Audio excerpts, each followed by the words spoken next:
Hi friends, welcome to నానమ్మ village వంటలు. ఈ రోజు వీడియోలో మనం అయితే one of the best dessert రెసిపీని అయితే చేసుకోబోతున్నాం. చాలా ఈజీగా తక్కువ ఇంగ్రీడియంట్స్తోనైతే మనమైతే ఈ డెజర్ట్ని అయితే చేసుకోవచ్చు. మరి ఎప్పుడు ట్రై చేయకపోతే అయితే తప్పకుండా అయితే ట్రై చేయండి. మీరైతే ఇప్పటివరకు అయితే ట్రై చేసి ఉండరు ఈ బెస్ట్ డెజర్ట్ రెసిపీని అయితే. మరి ఇక లేట్ చేయకూడదు, వీడియోకి వెళ్ళిపోదాం. వీడియో చూసిన ప్రతి ఒక్కరైతే ఈ వీడియోకి అయితే ఒక లైక్ అయితే కొట్టండి. మరిన్ని రుచికరమైన వంటల కోసం నా ఛానల్ అయితే సబ్స్క్రైబ్ అయితే చేసేయండి. నేనైతే ఇక్కడైతే బ్రెడ్ని అయితే తీసుకున్నాను.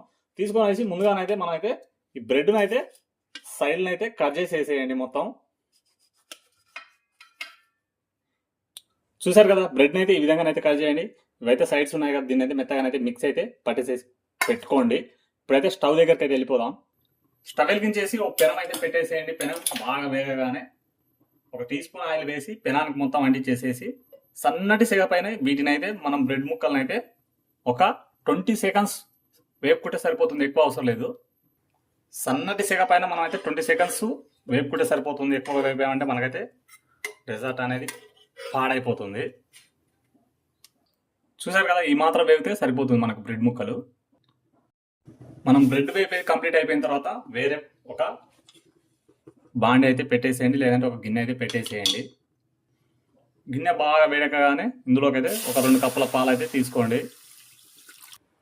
పాలు అయితే స్టవ్ పైన పెట్టేసేసి ఇక్కడనైతే ఒక 3 టీ స్పూన్ల కస్టర్డ్ పౌడర్ అయితే తీసుకున్నాను నేను.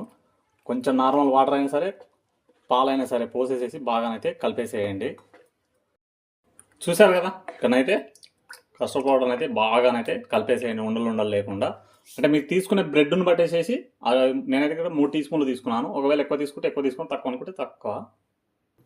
పాల వేస్తే కాస్త వేడి కాగానే మనం అయితే కలుపుకున్న కస్టర్డ్ పౌడర్ అయితే వేసేసేసి మిక్స్ చేసుకోవాలి మొత్తం పాలని.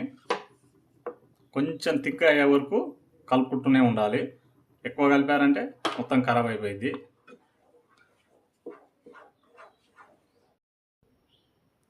చూసారు కదా, మనకైతే ఈ మాత్రం అయితే థిక్గా అయితే సరిపోతుంది.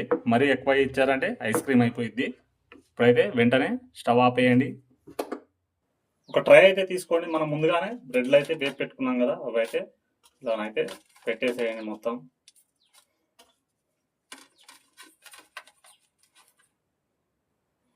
మనమైతే రెడీ చేసుకున్న ఈ కస్టర్డ్ మిల్క్ను అయితే దీనిపైన పోసేయండి.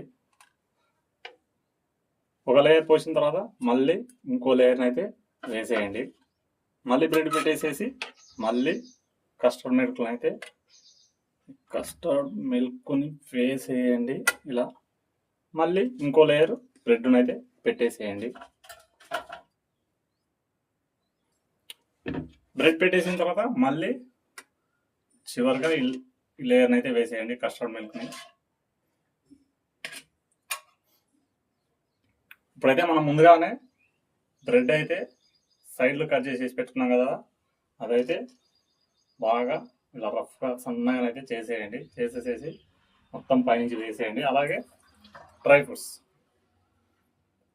అయినా పైనుంచి అయితే ఇలా వేసేయండి.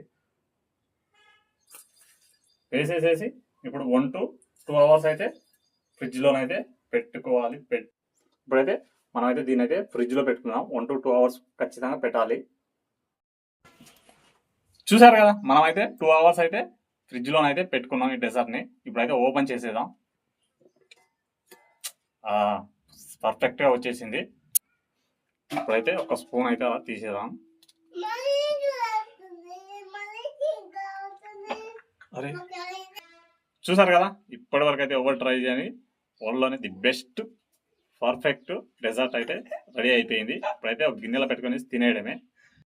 చూసారు కదా, మరి ఈ రెసిపీని అయితే ఈ డెజర్ట్ని అయితే మీరైతే ఎప్పుడు ట్రై చేయకపోతే ఒకసారి అయితే తప్పకుండా అయితే ట్రై చేయండి. మరి ఈ రెసిపీ మీకు ఎలా అనిపించింది వీడియోకి అయితే కామెంట్ చేయండి, లైక్ చేయండి. అలాగే మరెన్నో రుచికరమైన వంటల కోసం మా ఛానల్ అయితే సబ్స్క్రైబ్ అయితే చేసేయండి.